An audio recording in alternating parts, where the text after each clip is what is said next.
Hello students, in our last video we had already discussed the introduction part of business studies and what is the meaning of economic and non-economic activity.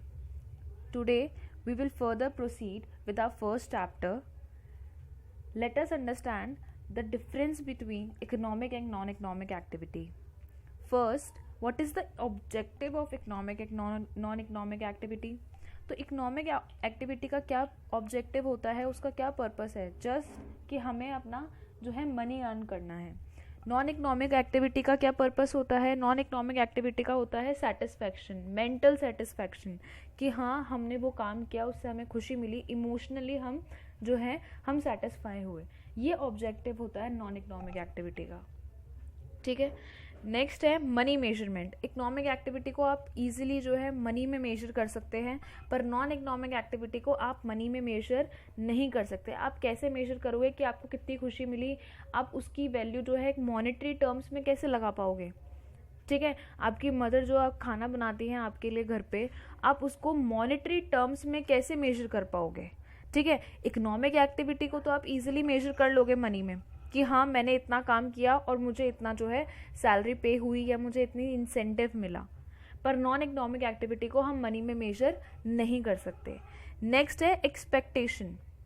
Non economic activity में जो हमारी expectations रहती है वो क्या रहती हैं? कि हम मेंटली सेटिस्फाई हो.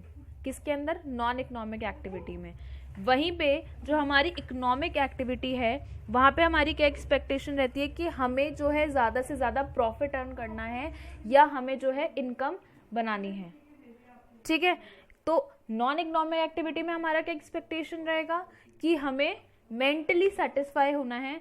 वहीं पर जो हमारी इकोनॉमिक एक्टिविटी है वहाँ पे हमें प्रॉफिट जो है वो अर्न करना है. नेक्स्ट है ड्यूरेशन. जो हमारी इकोनॉमिक एक्टिविटी होती है वो रेगुलर बेसिस पे रहती है. अगर हम कोई भी काम कर रहे हैं, if we are doing a particular job और if we are earning profit, we are doing it on a regular basis. ऐसा नहीं है कि आज हमने काम करा नेक्स्ट डे हमने जॉब छोड़ दी, ऐसा नहीं होता. हम इकोनॉमिक एक्टिविटी में जो है रेगुलर बेसिस पे काम करते रहते हैं. वहीं नॉन इकोनॉमिक एक्टिविटी एक लिमिटेड टाइम के लिए होती है, जहाँ हमारा मेंटल, जहाँ हम सेटिस्फैक्शन हो गए, जहाँ हम मेंटली सेटिस्फाई हो गए, वहाँ पे हमारी नॉन इकोनॉमिक एक्टिविटी ख़त्म हो जाती है. तो जो ड्यूरेशन रहता है इकोनॉमिक एक्टिविटी का वो लंबे टाइम तक रहता है और वो रेगुलर बेसिस पे रहता है. नॉन इकोनॉमिक एक्टिविटी का रेगुलर बेसिस पे नहीं रहता. ठीक है. उसके बाद है एंड रिजल्ट. अब एंड रिजल्ट क्या होता है इकोनॉमिक एक्टिविटी का? उसका ये होता है कि हमें गुड्स एंड सर्विसेज जो है वो प्रोड्यूस करना है. एंड रिजल्ट क्या निकलता है? बिल्कुल लास्ट में जो रिजल्ट निकल रहा है वो क्या निकल रहा है इकोनॉमिक एक्टिविटी में? इकोनॉमिक एक्टिविटी में निकल रहा है कि हमें गुड्स एंड सर्विसेज प्रोड्यूस करने हैं. या तो हम गुड्स दे रहे हैं या हम सर्विसेज दे रहे हैं अपनी. वो किसके अंदर आएगा? इकोनॉमिक एक्टिविटी में. नॉन इकोनॉमिक एक्टिविटी में क्या एंड रिजल्ट निकलता है? कि जो सामने वाला पर्सन है वो मेंटली सेटिस्फाई हो जाता है कि हाँ मुझे ये काम करके अच्छा लगा. उसका ये एंड रिजल्ट होता है कि उसे जब वो काम कर दिया उसके बाद वो मेंटली सेटिस्फाई है कि हाँ मुझे अच्छा लगा, मैंने ये वाला काम कर दिया है. उसके बाद है लास्ट एग्जाम्पल. एग्जाम्पल मैं आपको लास्ट क्लास में भी दे चुकी हूँ इकोनॉमिक और नॉन इकोनॉमिक एक्टिविटी का.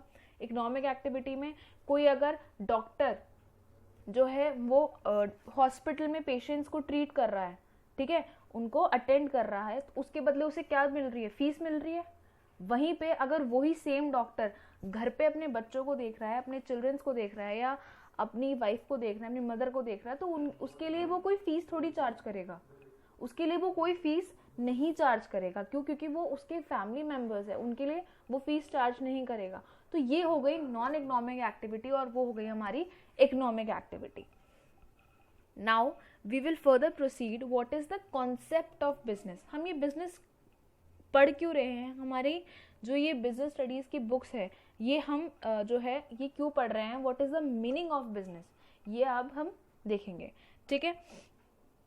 The term business means busy and ness और a state of being busy. तो बिजनेस को ना दो पार्ट में डिवाइड कर दिया है, बिजी और नेस में.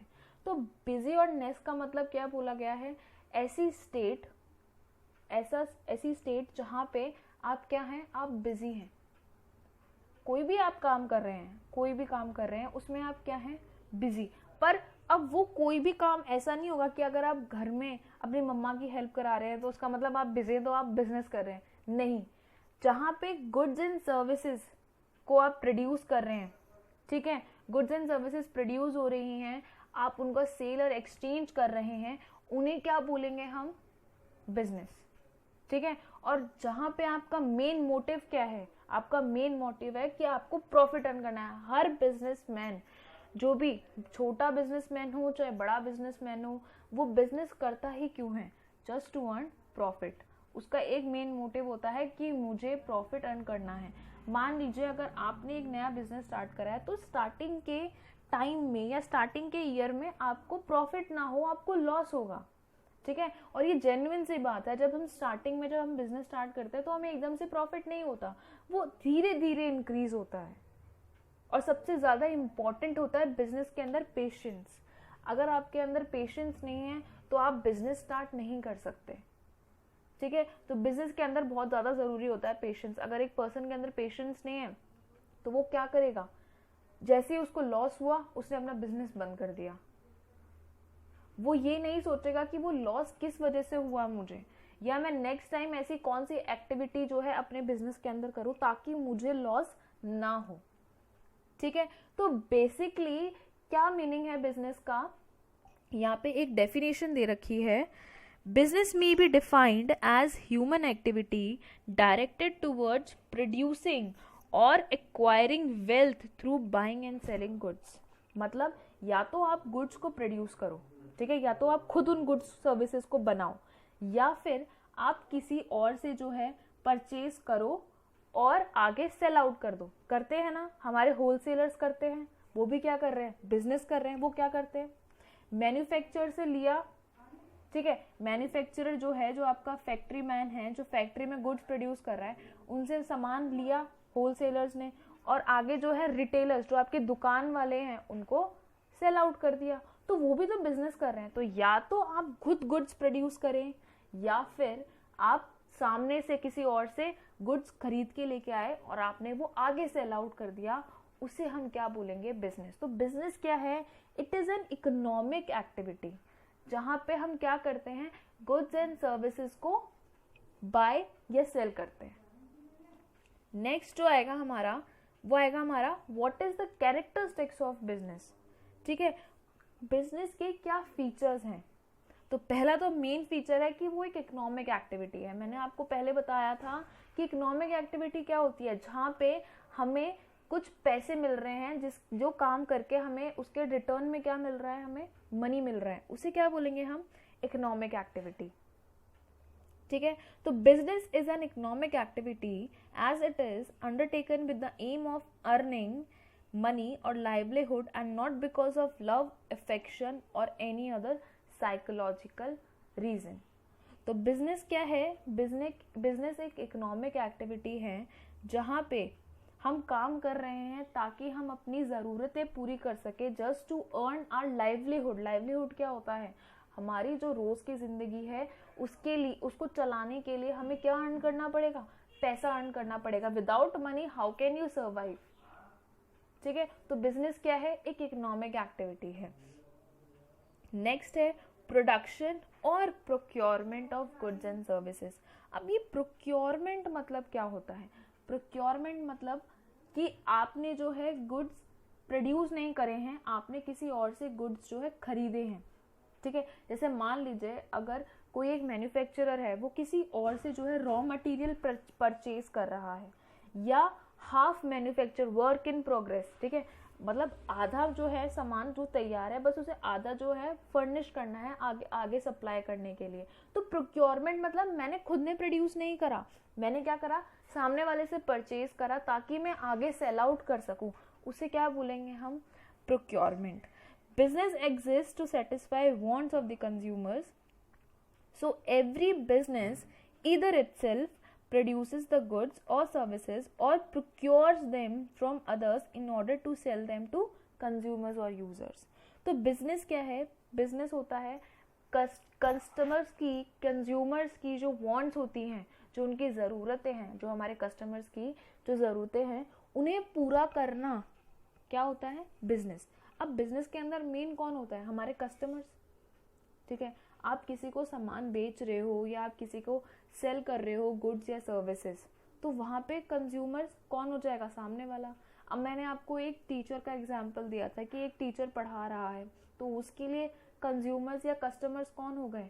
जो उसकी सर्विसेज ले रहे हैं वो स्टूडेंट्स हो गए, ठीक है। वहीं जो डॉक्टर है वो सर्विसेज दे रहा है अपनी, वो कोई गुड्स थोड़ी प्रोड्यूस कर रहा है, वो अपनी सर्विसेज दे रहा है, वो पेशेंट्स को ठीक कर रहा है, लोगों को अटेंड कर रहा है, तो वो सर्विस दे रहा है।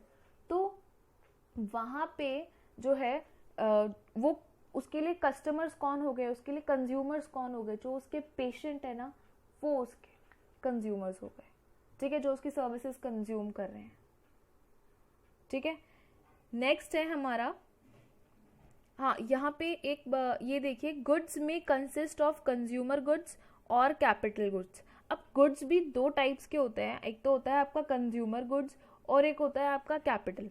बेसिकली कंज्यूमर गुड्स वो होते हैं जो नॉर्मली एक पर्सन जो है परचेज करता है। जैसे कुछ भी चीज़ होगी XYZ, आप कोई शॉप से लेके आते हैं, एक पर्टिकुलर पर्सन का कोई शॉप से लेके आ रहा है, तो उसे क्या बोलेंगे हम? Consumer goods.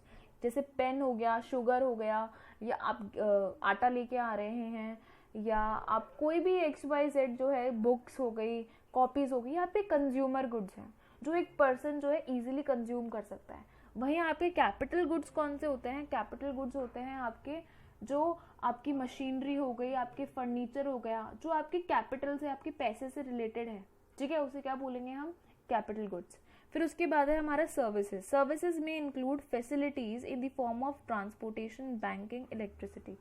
अब सर्विसेज कौन कौन सी है? ट्रांसपोर्टेशन में आपका आ गया, बस आ गई, रेल आ गई, ठीक है। ये अब आपकी जो स्कूल है, वो स्कूल वाले जो है आपको वैन प्रोवाइड कराते हैं, तो वो भी एक ट्रांसपोर्टेशन सर्विस हो गई, ठीक है। आपका जो स्कूल है वो एजुकेशन फैसिलिटी, आपको एजुकेशन सर्विस दे रहा है, उसके बदले आप स्कूल वालों को क्या दे रहे हैं? फीस दे रहे हैं, ठीक है। तो वो क्या हो गई आपकी सर्विस।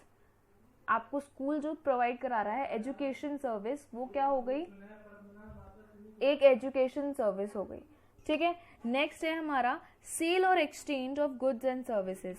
मतलब आप गुड्स एंड सर्विसेज को क्या कर रहे हैं? सेल या उनका एक्सचेंज। सेल मतलब बेच देना, एक्सचेंज मतलब नॉर्मली जो है किसी एक चीज के बदले दूसरी चीज ले लेना। अब आपको पता होगा कि पहले के टाइम में क्या होता था? बार्टर सिस्टम चलता था। बार्टर सिस्टम मतलब कि वहां पे अगर आप कोई सामान खरीद रहे हैं तो वहां पे आप पैसे नहीं देते थे उसे। आप जैसे मान लीजिए मुझे ज़रूरत है गेहूं की, सामने वाले को ज़रूरत है चावल की, ठीक है। तो सामने वाले के पास गेहूं है और मेरे पास चावल है, पर मैं उस चावल का क्या करूं? मुझे तो गेहूं की ज़रूरत है। तो मैंने क्या करा, सामने वाले को बोला कि भाई आपके पास जो है वीट रखा हुआ है और आपको राइस चाहिए, तो आप एक काम करो, आप मेरे से ले लो। तो हम लोग क्या करेंगे? आपस में एक्सचेंज कर लेंगे। वहाँ मनी नहीं आता था पहले के टाइम में लोग मनी यूज नहीं करते थे। पहले के टाइम पे लोग क्या करते थे? एक दूसरे के पास जो भी उनके पास चीजें होती थी वो एक दूसरे से एक्सचेंज कर लेते थे, ठीक है। All business activities are directly और इनडायरेक्टली कंसर्न्ड विद ट्रांसफर और exchange of goods and services for value. मतलब किसी वैल्यू, हर एक चीज की कोई ना कोई वैल्यू होती है, तो उस वैल्यू के लिए आप बिजनेस में क्या करते हो? बिजनेस एक्टिविटीज मतलब या तो डायरेक्टली या फिर इनडायरेक्टली आप क्या कर रहे हो? गुड्स एंड सर्विसेज को ट्रांसफर कर रहे हो। सामने कंज्यूमर को जो है आप अपनी सर्विसेज दे रहे हो या गुड्स दे रहे हो। प्रोडक्शन और purchase of goods for personal consumption can not be called a business activity. अगर आप पर्सनल कंजप्शन के लिए गुड्स एंड सर्विसेज जो है ले रहे हो, तो वहाँ पे ये आपकी जो है बिजनेस एक्टिविटी नहीं बोली जाएगी, ठीक है। फॉर एग्जाम्पल मान लीजिए कि अगर आपने घर पे खाना बनाया, ठीक है, if you cook food at your home, तो ये सर्विस आप खुद के लिए दे रहे हो, आप वो पर्सनली कंज्यूम करोगे, ठीक है, आप सामने वाले को थोड़ी दोगे। वहीं अगर आप रेस्टोरेंट में जा रहे हो, वहाँ पे भी आप खाना खा रहे हो, पर वहाँ पे आप सर्विसेज ले रहे हो, ठीक है। तो रेस्टोरेंट वाले तो उसके बदले क्या लेंगे? उसके बदले आपको वो बिल देंगे और आपको वो बिल पे करना पड़ेगा, ठीक है। तो सर्विसेज अगर आप पर्सनली कंज्यूम कर रहे हो खुद के लिए, तो वो सर्विसेज जो है बिजनेस एक्टिविटी में कवर नहीं होगी। वहीं अगर आप जो है पर्सनल कंजप्शन के लिए नहीं कर रहे हो, आप उसके बदले कुछ वैल्यू पे कर रहे हो, मनी पे कर रहे हो, तो वो हमारा बिजनेस एक्टिविटी में कवर होगा। ठीक है, नेक्स्ट है dealings in goods and services on a regular basis. मैंने ये आपको पहले भी बताया था कि आपको जो है डेली बेसिस पे बिजनेस एक्टिविटी एक ऐसी एक्टिविटी है जहाँ पे आपको डेली बेसिस पे जो है काम करना पड़ता है। ऐसा नहीं है कि मैंने आज बिजनेस स्टार्ट करा, मैंने कल बंद कर दिया। ठीक है, तो यहाँ पे ये बोला गया है कि बिजनेस एक्टिविटी मतलब जहाँ पे गुड्स एंड सर्विसेज का डेली बेसिस पे क्या हो रहा है, ट्रांजैक्शन हो रहा है। डेली बेसिस पे आप खरीद रहे हो, बेच रहे हो कंज्यूमर्स को। ठीक है, उसे क्या बोलेंगे हम, business activity. Business involves exchange of goods and services on a regular and recurring basis. मतलब रेगुलरली जो है आप गुड्स एंड सर्विसेज को एक्सचेंज कर रहे हो। उसके बाद a single transaction of sale और purchase does not constitute business. एक सिंगल ट्रांजैक्शन के लिए आप ये नहीं कह सकते, अगर आपने केवल एक सिंगल ट्रांजैक्शन किया है तो आप ये नहीं बोल सकते कि ये मैंने जो है बिजनेस करा है। फॉर एग्जाम्पल मान लीजिए अगर एक पर्सन ने, जैसे मान लीजिए अगर मैं मेरा फ़ोन जो है सेल आउट करती हूँ, ठीक है, और मैंने मेरा जो मोबाइल था वो 10,000 का था, पर मैंने उसे कैसे ना कैसे करके 12,000 पे सेल आउट कर दिया, तो मुझे कितना प्रॉफिट हुआ यहाँ पे, 2,000 का। पर ये मैंने जो है अपने, ये मेरा बिजनेस नहीं है, ये मैंने मेरा खुद का जो पर्सनल फ़ोन था वो सेल आउट कर दिया और मुझे उससे प्रॉफिट हो रहा है, तो इसे हम क्या बोलेंगे, इसे हम बिजनेस नहीं बोलेंगे। क्यों? क्योंकि बिजनेस जो होता है रेगुलर बेसिस पे, अगर मेरा खुद का बिजनेस है रोज़ के रोज़ मोबाइल सेल आउट करने का, तो वो बिजनेस एक्टिविटी में कवर होगा। ठीक है, तो यहाँ पे ये मत बोलिएगा कि मैम आपको तो प्रॉफिट हो रहा है 2,000 का, तो आपको तो ये तो आपकी बिजनेस एक्टिविटी में कवर होना चाहिए, पर ये मेरी बिजनेस एक्टिविटी में कवर नहीं होगा क्योंकि मैं रेगुलर बेसिस पे जो है मोबाइल्स की डीलिंग नहीं करती। अगर आप एक सिंगल ट्रांजैक्शन कर रहे हो तो इसका मतलब ये नहीं है कि आप बिजनेस कर रहे हो। ठीक है, नेक्स्ट है प्रॉफिट अर्निंग। हर बिजनेस का जो मेन मोटिव होता है वो क्या होता है, प्रॉफिट अर्न करना।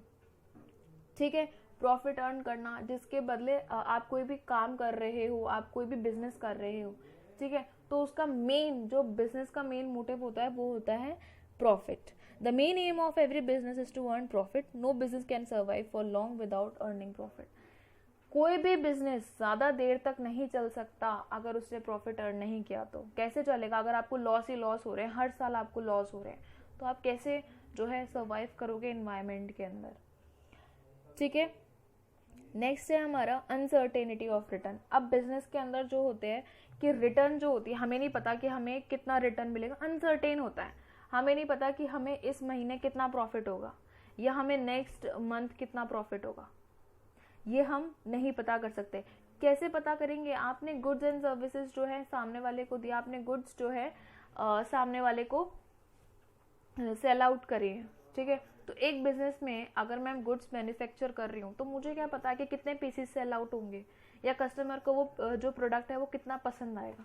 तो जो रिटर्न होता है वो क्या होता है, अनसर्टेन होता है। हमें नहीं पता कि कितना रिटर्न वापस आएगा, एक फिक्स रिटर्न नहीं होता कि इतना प्रॉफिट जो है हमें होगा। तो जो रिटर्न होता है वो अनसर्टेन होता है, हम उसे सर्टेन नहीं बना सकते, हमें कुछ नहीं पता कि फ्यूचर में हमें कितना प्रॉफिट होने वाला है। उसके बाद है एलिमेंट ऑफ रिस्क। बिजनेस आप चालू कर रहे हो तो रिस्क जो है वो आपको देखना ही पड़ेगा, आपको रिस्क उठाना ही पड़ेगा। बिजनेस जब हम स्टार्ट करते हैं तो हर एक पर्सन को रिस्क उठाना पड़ता है। क्यों? क्योंकि अगर वो रिस्क नहीं उठाएगा तो वो प्रॉफिट कैसे अर्न करेगा। अगर आपने रिस्क लिया तो हो सकता है आपको अच्छा प्रॉफिट हो। ठीक है, risk is the uncertainty associated with an exposure to loss. It is related with certain factors like changes in customer taste and fashion, change in methods of production, strike, increased competition, fire, theft, etc. Every business in the world involves some degree of risk. No business can altogether do away with risk. So her business को है जो है risk लेना ही पड़ेगा। अगर आप risk नहीं लोगे तो आप कैसे प्रॉफिट अर्न करोगे? आपको रिस्क तो लेना ही पड़ेगा, आपको कोई ऐसा डिसीजन तो लेना पड़ेगा जो आपके ऑर्गेनाइजेशन के लिए अच्छा हो। तो हर बिजनेसमैन जो है रिस्क लेता है ताकि उसका बिजनेस जो है वो ग्रो कर सके। सो स्टूडेंट्स, आज हमने जो है कैरेक्टरिस्टिक्स देखे बिजनेस के, हमने डिफरेंसेस देखी कि इकोनॉमिक और नॉन इकोनॉमिक एक्टिविटीज़ में क्या डिफरेंसेस होते हैं, प्लस हमने जो है बिजनेस की मीनिंग देखी. If you have any query you can ask on my WhatsApp number. Thank you so much.